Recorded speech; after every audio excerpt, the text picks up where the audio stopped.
Welcome to Harlow on Healthcare. I'm David Harlow, and I invite you to join me by my virtual hearth as I sit down with healthcare leaders to discuss building the future of healthcare.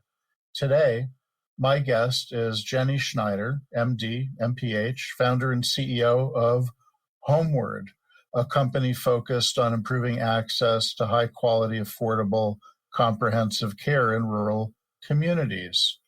Before founding Homeward, Jenny was most recently at Livongo until its acquisition by merger with Teladoc. So I welcome you to the program, Jenny, and thank you for joining us. Thank you, David. Really delighted to be in conversation with you. Thanks for the chance to be here. Sure. So I gave the sort of tiny snapshot introduction to Homeward. I wonder if you can expand on that and also talk about your journey to Homeward from where you've been before and sort of how this connects in your mind. Sure. So my background, I grew up in Winona, Minnesota, which is the rural part of Minnesota. I was diagnosed with type 1 diabetes when I was 12, and I did not see an endocrinologist until almost somewhere between 4 to 6 weeks, which felt normal at the time because I didn't know any different. And when I was at medical school at Hopkins, I recognized that that is not the standard of care, that those early days of people living with type 1 are fairly precarious. And I was fortunate not to be in and out of diabetic ketoacidosis until I made my way to an endocrinologist. My family is in Minnesota. Rural healthcare, rural America is a part of who I am, where I've grown up. And as you mentioned, I left at the time that we sold Livongo, and I joined General Catalyst as an executive in residence and spent time with the team there and with Haymont Tenasia thinking through what are the big broken problems in healthcare and what can we uniquely bring from an experience standpoint to those problems. And clearly, healthcare in rural America is not working. So today, 20% of all Americans live in what's deemed a rural area. And the mortality for people based on a zip code in a rural market is 23% higher than for somebody based in an urban market. 23%, which is staggering. Mm-hmm. And when you look under the cover, a lot of the problem derives from access. There's fewer primary care doctors, and there's a real dearth of specialty care providers. And so thinking through the experiences that I've been a part of, both at Castlight Health and then Livongo Health, in partnership with my co-founder, Amar Kendall, we have a strong basis in building products, digital and technology products that enhance services. And that's a lot of what needs to happen in rural America.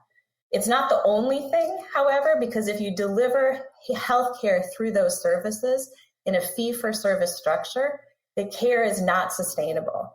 So it's a combination of moving toward a value-based care and taking on risk for total cost of care, and then being allowed to deploy those technology-enabled services to deliver care into those markets. Sure. So, over the years, there have been many, some would say, failed experiments in terms of supporting delivery of care in rural America, whether it's federal financial supports of one sort or another, whether it's different care models, and many rural hospitals have closed over the past decades, and that certainly affects access in certain ways. And there are certain sort of infrastructure hurdles to be overcome. So I guess the question for you is, what are the key hurdles that you see that need to be overcome, whether it's reimbursement, whether it's infrastructure, whether it's acceptance of some other sort that you're seeing? What's the way forward on any one of these dimensions? Yeah, it's a great question. I think you hit on probably all three of the biggest hurdles in rural America to deliver healthcare. One is reimbursement. The second one is infrastructure. And by that, I mean both broadband connectivity and roads. And then the third is acceptance. If you look at kind of reimbursement, the models today that exist continue to throw more money in a fee-for-service world in an area where the patient volume is very dispersed. And, if you think about it, like if you think about my family, for example, you live in a town where your primary care doctor is, 2 to 3 hours away.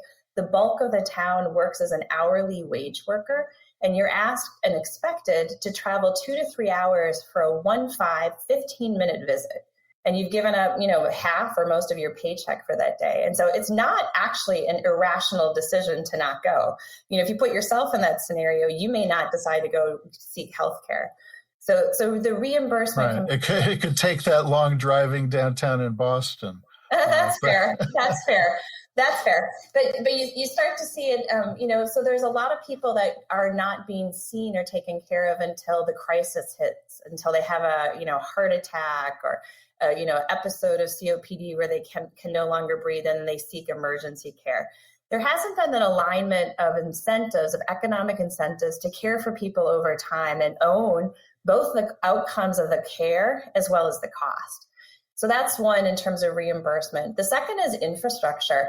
It's a rural is, not all rural is rural, and not all rural or kind of health deserts are because they're far away, but sometimes simply just the transportation.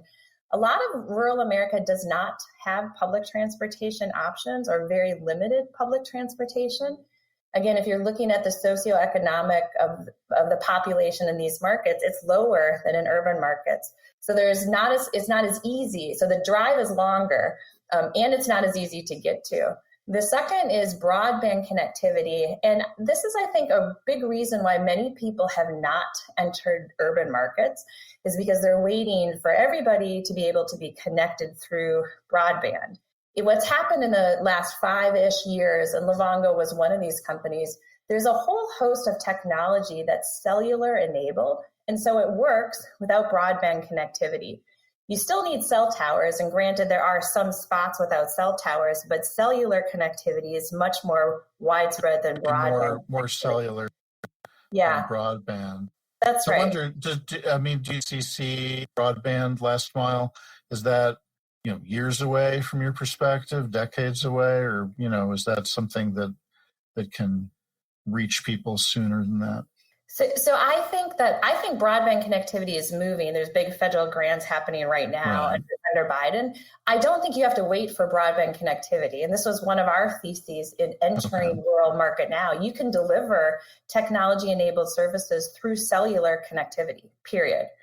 That's what we did at Livongo. That is how our system worked. And that's across the ecosystem. There's enough technology that's now enabled through cellular connectivity. So will broadband connectivity help? It sure will. Do you have to wait for it to be widespread? I don't think so. So I think the timing from a technology enablement is now. And the third barrier is really acceptance. And this is where, you have to spend time. This is investing in the local markets. Healthcare is a great employment opportunity. And one of our corporate goals is to increase local employment in the markets where we deploy our services. It's to understand people and, frankly, to really personalize the care. It's an investment into the community and getting to know each individual. Because you choose to live in a rural area does not mean you're like every other person who chooses to live in a rural area. So it's really this deep personalization and understanding of each unique individual.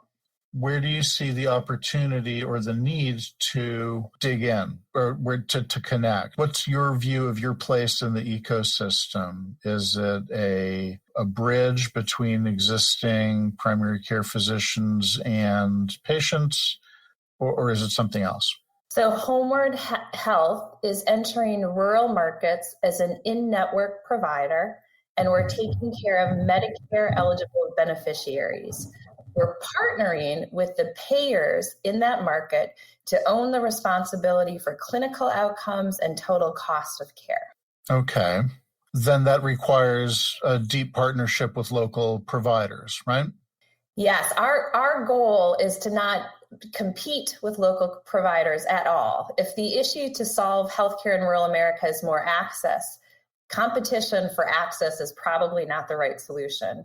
We partner with primary care doctors who have existing panels and help provide both wraparound services and specialty care, because we're entering as a primary care and specialty care provider combined. And of course, we partner with the larger ecosystem within the local hospitals that do the more complex procedures that are not done by primary care doctors or specialists in an outpatient arena. So do you see your organization as a technology-enabled provider organization or as a sort of a provider connector technology organization? The first, we are a technology-enabled provider, and we connect within the ecosystem, but we're not a connector. We're bringing a direct access to care, and we're connecting with the other people who are also driving direct access to the care. So we're bringing care with us. We are coming in as a provider. Great. If you're just tuning in, this is Harlow on Healthcare, coming to you on Healthcare Now Radio. I'm David Harlow, and my guest today is Dr. Jenny Schneider, founder and CEO of Homeward. Jenny, is there a particular segment, a particular disease state, a particular use case you see as the leading edge for Homeward? We're really focused on serving the underserved individuals in Medicare who have not had adequate access or high quality care and providing that care to them. And we're doing that through a combination of technology-enabled services to really augment the care that can be delivered so you can actually scale that, as well as changing some of the transportation components. We're using mobile vans. We're parking our vans in retail centers in the flow of individual people's lives. So we're making care easier to get and more convenient for the individual people. Okay. So you talked a little bit at the outset about your previous experiences, and I'd love to hear more about how those experiences are informing your work today. Thanks so much for the question. I think, when you think about what it takes to start something new and build a company, the unifying factor around mission, I think, is critical. I think you're able to attract intelligent, high-powered, hardworking individuals when you can align on what is the problem and how are we going to fix it. I think within our organization, there is an inordinate amount of passion to deliver healthcare in areas that are underserved. And that's why we're focusing on rural America. I think the second is how do you scale a business? I've been fortunate in my last two jobs to go from startup to publicly traded, and to actually get something that works is hard. To get something that works at scale is much harder. And I think having been through those experiences, myself and my team, we have a number of people who've had that experience. We're already setting the rails to take this business to a scale that actually allows not only the business to be successful, but allows us to really crack a code into, making healthcare delivery services in rural America better. That's ultimately our goal, not only to build a successful company, but to actually help solve a real problem. And then I think third is just, this idea around really, really deep personalization and treating quote unquote patients as people is critical. It's critical as an internal medicine doc, which I am, when I see people in the office to help motivate them. It's equally critical when you deliver services that are technology enabled at scale. And so there's a lot of work that we're doing around deep personalization to understand each individual all the way throughout the journey that we have them with us. You mentioned something earlier about your own personal experience as a patient, and I'm wondering what from that experience do you bring to this work in rural health? I think that all of us are patients, have been patients, and I think there's a deep vulnerability with being a patient. And I think many of us have had the good fortune, myself included, to have a group of doctors who treat you as a person first and a patient second. My endocrinologist, when I was able to see him at the Mayo Clinic, was a man named Roger Nelson. And from the get-go, I was not a patient, I was a person. And he deeply understood and listened to what I wanted, and then let me be able to figure out how to control the condition around my own personal desires. That type of recognition to an individual, motivation around how to help care for their condition is something that has absolutely stuck with me. And I think is key and critical to success when you're caring for individual people. It's one thing to tell people what the guidelines say or the American Association of X, Y, or Z says. It's a whole nother thing to motivate people to take action to do that. And it is through deeply understanding what individual people care about. So for example, you may say, David, hey, it'd be great if you lost 5 pounds. You'd be like, okay, that's great. But what would be more motivating would be to say, hey, David, that new dog you got? That dog would love to have a walk. 15 minutes after dinner would be amazing for you to do that. The motivation is kind of tied to something that you care more about, with something very concrete. So if we can offer recommendations that are embedded into people's deep personal lives, I think that pays dividends. And for me, that was like, again, I was diagnosed at age 12. I was told this is something I can do. It will never stop me. I can run marathons, climb Mount Kilimanjaro, go scuba diving, anything I wanted. And I was given a tool set to be able to do that. That was an incredible experience for me. And that I think is critical to our ability to be successful on an individual level in these marketplaces. So that's a great statement of sort of patient-centered care. This is, an idea that's been around. And I guess I'm wondering, has this been missing on the rural health stage? Is this something that is new that you're bringing out there, or what exactly is the innovation here? Our innovation in the rural market is probably threefold. One is to deliver personalized care at scale is really difficult. Mm-hmm. To do that in a rural market where the care delivery has typically been a service dominant model, it doesn't work. There's not enough service providers to take care of the population dispersed over a geography adequately. So what we're bringing is these ability to deliver those services through technology enablement across the entire spectrum. This is not a play just in telehealth. This is not a play just in remote patient monitoring. This is not a play just in mobile van visits to different places. It's across that whole spectrum. And the reason that we can do that across the whole spectrum is because we're owning the total cost of care. It's only in owning the total cost of care that we have the freedom to deploy these technology-enabled services that are not adequately reimbursed in a fee-for-service world to provide longitudinal, sustainable care. So the innovation is the combination of the value-based care and the technology-enabled services that drive personalization. So could you give us an example of how does that play out for an individual patient? Sure. So someone signs up for Homeward and we drive our mobile van to their house. In their house, we're able to ask a bunch of medical questions, listen to their heart and lungs, see which medications they're taking from their bottle. So the history is augmented. We're also able to discover, do they have stairs that they can or cannot get up? Do they have a functioning heater? Are they close to other places where they can get healthy food? For example, if we diagnose that member with an episode of heart failure, we're able to put them on a monitoring that actually a scale that tells us when their weight fluctuates really deeply. So people with congestive heart failure, when they gain a lot of water weight, that starts an indicator that they're about to go into heart failure where they have water in the lungs or difficulty breathing. We can monitor this from afar. We put the scale in the house. Every time they step on the scale, they get a message back, but we're also watching. When we see that weight goes up, we're able to reach out to that individual and give some recommendations. If we were not to do that, if that were not the scenario, that individual would probably wait about 3 more weeks, have real shortness of breath, need an ambulance or be rushed to a hospital nearby to help figure out what was going on. So it's this combination of taking the care to the individual, monitoring the individual longitudinally over time for their chronic conditions, and then implementing the right amount of care when it works, when it's needed for them. So the CHF example is a longstanding example that I hear from folks, and I guess the question is this something new to the rural health market? Or I imagine it certainly hasn't been as broadly available versus someone exposed to an AMC. Yeah, almost all of these digital health innovations have not penetrated the rural markets for 2 reasons.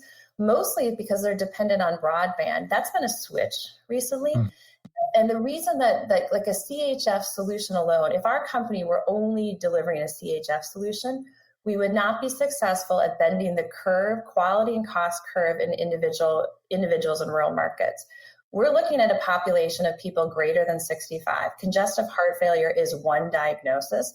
It's one of about 20 that frequently sends people to the hospital. So if we're doing 1 out of 20, but not the rest of them, we're failing the ecosystem. So there's been slices of this that have been tried, but holistically in rural markets, because there's not a frequency of access to care, you really have to look across the ecosystem.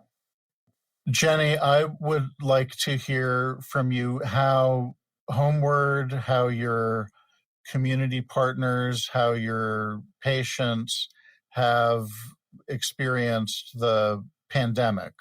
What has the experience of working through the pandemic done in terms of services delivered throughout the pandemic? And also, what do you take away from that as we hopefully move out and into a new phase? Good question. So I think writ large, across the ecosystem, but certainly where access has been an issue, healthcare service volume has gone down throughout the pandemic. And you know and read the literature as well as I have, and that there's a prediction that because of the preventive nature of the missing preventive components of healthcare, there'll likely be an uptick in some of those diagnoses, such as screenings for cancers. We're seeing all the things that we didn't screen out. Yeah, that's right. And so that is no different, probably more amplified in a world where access was already low, and then COVID set that even further back. Right. Were there any types of services that you saw being provided in higher volumes or lower volumes through the pandemic? And do you see a need to shift focus as we move out of the pandemic phase? It's a great question. We were not live during the pandemic. And so it's hard for me to comment exactly on the range of services delivered before, through, and after. Fair enough. I'm wondering how you see things at the street level, so to speak, in rural America. Are we coming out of the pandemic, or is this variable from state to state, county to county? Are we engaging in the same ways in different places around the country? What, if any, variation do you see? My comment is probably not super insightful, more than that and have read, which is that the pandemic has become fairly politicized, and politics vary depending on geography. And so a lot just depends on which geography you're in. I don't think rural America versus urban America is enough of a delineation to say kind of what has happened or what is happening, what are the rates, what are the actions, but it's much more local geography definitions and that have decided, or local geography fractions that have led to specific actions. Could you speak a little bit about where you are on the journey in terms of development of the model, integration with local providers, footprint? Anything that you can share at this point would be interesting. Sure. So we launched Homeward in March of 2022 with a formal launch, and we will be live seeing patients in July of 2022. So to wrap things up, I'll ask you my final question, which is, if you were to wake up tomorrow and find yourself 5 years in the future, what's one thing in healthcare that you would hope or maybe expect to find has changed drastically? I hope that we're able to figure out a reimbursement model that allows for adequate service delivery and a personalization. My hope is that in doing that, we'll have aligned economic incentives, which today I think is one of the most broken pieces of healthcare. Great. Well, thank you. Thank you for joining us. Thank you so much, David. A real pleasure to be in conversation with you. You have been listening to Harlow on Healthcare. Join us at healthcarenowradio.com. Let's continue the conversation on building the future of healthcare together at #HarlowOnHC. I'm David Harlow, keeping the fire going and holding a seat open for you. Until next time.